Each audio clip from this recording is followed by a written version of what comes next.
Filha, toda vez que nós temos diante de nós a palavra de Deus, nós precisamos ter a convicção de que é um livro escrito por pessoas contextualizadas no momento da história, né?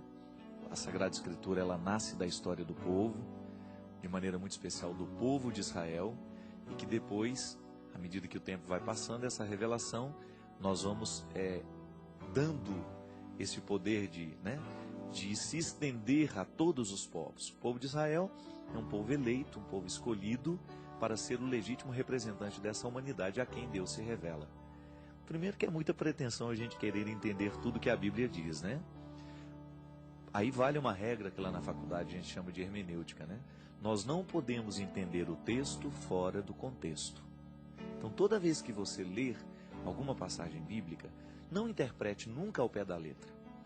Primeiro, é uma regra para a gente poder estudar a Sagrada Escritura. Então, se a gente quer entender bem aquele texto, aquela passagem, procure saber em que contexto ele foi escrito, a que comunidade aquele texto está escrito, o porquê. E isso sempre existe ali uma explicação nas notas de rodapé. Você vai observar que no versículo bíblico, há sempre, de vez em quando você encontra uma notinha de rodapé, que é um númerozinho a mais, que tem a informação embaixo do que se trata.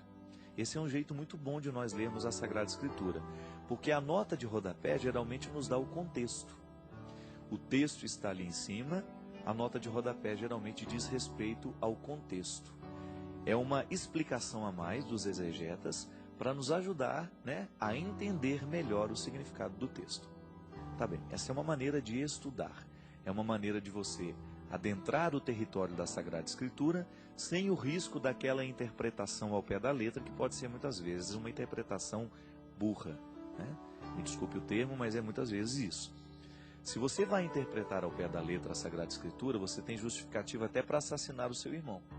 Então, por isso que você não pode fazer a leitura do texto fora do contexto. Nós precisamos saber a quem está destinada aquela mensagem, né? Vamos tomar um exemplo, o Apocalipse. O Apocalipse ele é cheio de imagens, de figuras que falam do fim do mundo. E tudo está construído para dizer que muito em breve, a linguagem é muito urgente, muito em breve toda essa realidade humana vai ser desmoronada e finalmente o poder de Deus vai ser instaurado no meio dos homens. Veja bem que o Apocalipse é uma promessa, essa promessa apocalíptica, ela está diretamente ligada à promessa da instauração do reino que começa em Jesus. Como é que nós podemos analisar o Apocalipse? Se você vai analisar o Apocalipse ao pé da letra, ele já perde então o seu valor, porque não aconteceu absolutamente nada do que o Apocalipse estava prevendo para a comunidade daquele tempo. Porque os primeiros cristãos acreditavam que Jesus voltaria muito em breve. Já se passaram 2000 anos. Com esse tempo desenrolando na história, a gente começa a fazer um trabalho exegético de compreender que o Apocalipse de São João, atribuído a São João, ele foi escrito a uma comunidade específica que estava sob o domínio dos romanos. Todo este império que vai cair, todo este mundo que vai ser destruído para que seja instaurado definitivamente o reino de Deus, se refere nada mais, nada menos que ao Império Romano. Todas essas figuras horrorosas, de dragões e de coisas, de monstros, tudo isso aí são metáforas, isso é, uma linguagem para dizer o que não está ali, mas que é muito mais. Para demonstrar o desejo do escritor naquele tempo de demonstrar à comunidade que a força do Evangelho fará destruir toda e qualquer forma de opressão. Qual é o contexto da opressão apocalíptica? É o contexto justamente do domínio do Império Romano sobre o povo. Então veja bem, só que agora nós podemos fazer uma leitura apocalíptica diferente. Nós não estamos mais sob o poder dos romanos. O Império Romano já caiu. Os cristãos já estão livres para serem cristãos. Não é verdade? Nós já não estamos mais sobre as opressões do imperador. Só que hoje nós também vivemos impérios diabólicos que o tempo todo estão querendo massacrar os princípios cristãos.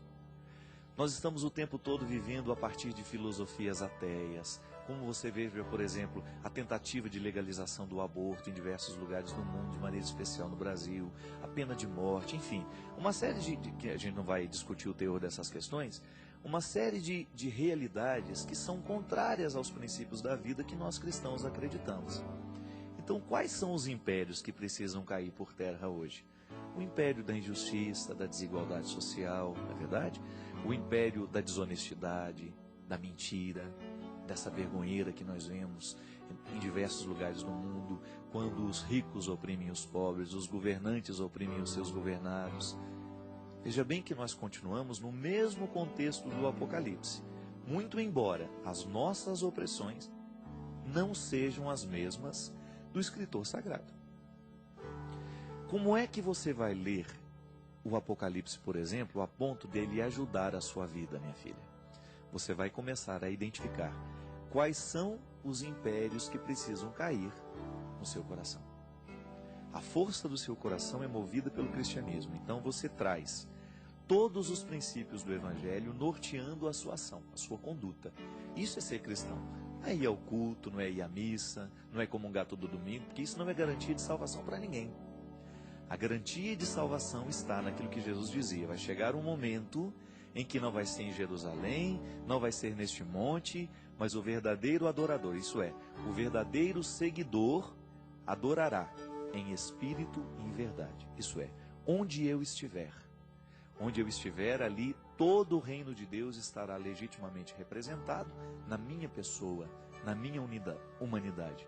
Então, se eu sou cristão, eu tenho que ser naturalmente uma pessoa de bem.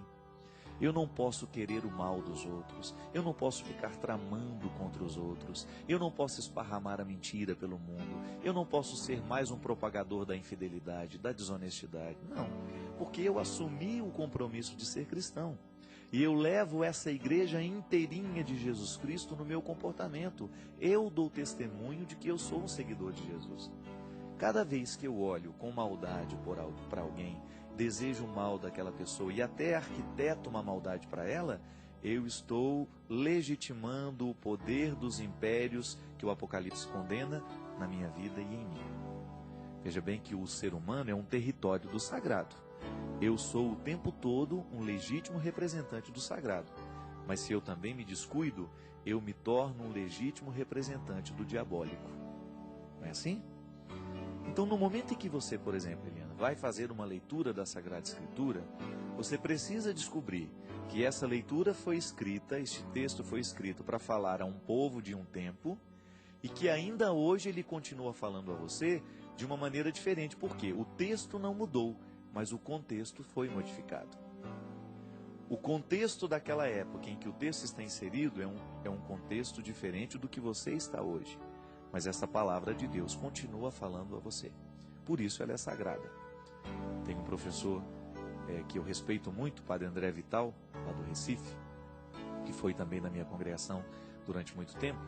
Ele é um dos exegetas que eu admiro mesmo. Assim como o Padre Mariano também, que tem aqui da Faculdade Leoniana, né, em Taubaté, que também tem um discurso profundamente honesto, né? Ele é um discurso, uma reflexão bíblica muito encarnada.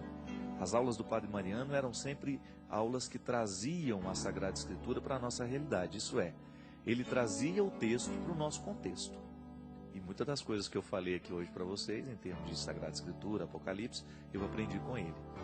Padre André Vital também, e uma vez ele dizia isso para mim, né, e me fazia às vezes conversando, né, ele fazia essa distinção, essa identificação. Ele identificava a Sagrada Escritura da seguinte maneira: por que ela é sagrada? Porque ela não morre. Ela é sagrada justamente porque ela está separada para comunicar sempre. Mesmo que mude o nosso contexto, mesmo que a interpretação deste texto seja diferente, ela continua nos movendo. Agora, a gente só precisa ter honestidade para que, de fato, a gente não se desprenda da palavra de Jesus. Qual que é o critério hermenêutico que nos dará direito de ler a primeira frase da Bíblia até a última e interpretá-la sem erro? É a gente nunca contradizer tudo o que a gente leu com a palavra de Jesus. Se em algum momento essa palavra está sendo interpretada na contradição da palavra de Jesus, isso é, se aquele que está lendo a palavra de Deus está interpretando-a contrária à forma como Jesus viveu e ensinou, então nós estamos errados, nós estamos equivocados.